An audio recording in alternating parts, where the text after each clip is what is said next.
മുഹമ്മദ് റഹീസ് ഇപ്പോൾ ദുബായിൽ നിന്ന് ചേരുന്നുണ്ട്. റഹീസ്, ഈ ഒമാന്റേത് ഒരു മധ്യസ്ഥ ശ്രമം എന്നുറപ്പിക്കാമോ നമ്മൾക്ക്?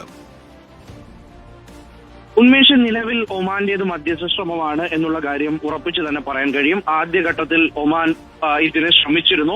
അതിന് പിന്നാലെയാണ് ഒമാനെ ലക്ഷ്യമിട്ടുകൊണ്ട്, ഒമാന്റെ ചില പോർട്ടുകളെയൊക്കെ ലക്ഷ്യമിട്ടുകൊണ്ട് ആക്രമണം നടന്നത്. അതിനുശേഷവും ഒമാൻ ഇന്നലെ ചേർന്ന ഈ GCC രാജ്യങ്ങളുടെ ഒരു യോഗമുണ്ടായിരുന്നു, വിദേശകാര്യമന്ത്രിമാരുടെ ഒക്കെ യോഗമുണ്ടായിരുന്നു.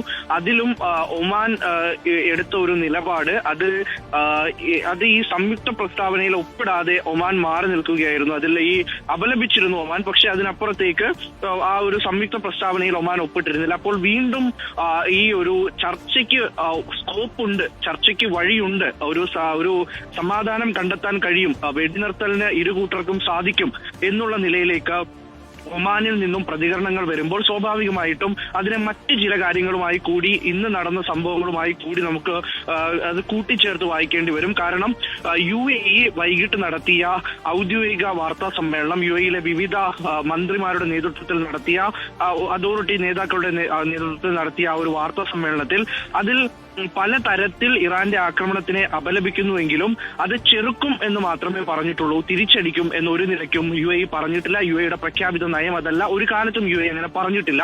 അപ്പോൾ ഈ ആക്രമണം കടുത്ത സാഹചര്യത്തിൽ, 4 ദിവസം തുടർന്ന സാഹചര്യത്തിലും UAE ഒരിക്കലും അത്തരത്തിലൊരു നിലപാടിലേക്ക് പോയിട്ടില്ല. അപ്പോൾ UAE അങ്ങനെ സംയമനം ഉണ്ടാകാം, അത് ചർച്ച ചെയ്ത് തീരുമാനിക്കേണ്ട വിഷയം തന്നെയാണ്.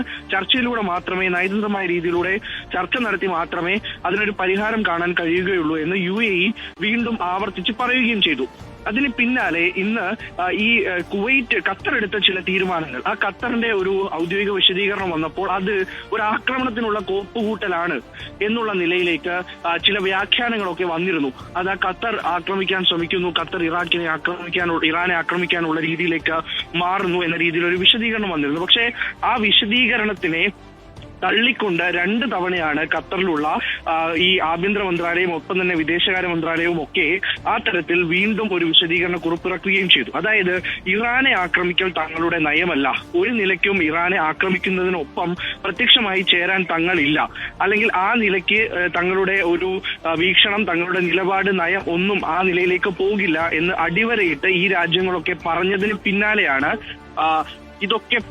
പിന്നാലെയാണ് വീണ്ടും ഇപ്പോൾ ഈ ഒമാന്റെ ഭാഗത്തു നിന്നൊരു മധ്യസ്ഥ ശ്രമം ഉണ്ടാകുന്നത്. ആ മധ്യസ്ഥ ശ്രമം വളരെ മുന്നോട്ട് പോകുന്നു എന്ന നിലയിലേക്കാണ് നമ്മൾ മനസ്സിലാക്കുകയും ചെയ്യുന്നത്. ലോകത്തെവിടെയായാലും ഏത് സമയത്തും 24 വാർത്തകളും ഓഗ്മെന്റഡ് റിയാലിറ്റി പാക്കേജുകളും എക്സ്പ്ലെയിനറുകളും വിശദമായി കാണാൻ ഞങ്ങളുടെ YouTube ചാനൽ നിങ്ങൾക്ക് സബ്സ്ക്രൈബ് ചെയ്യാം.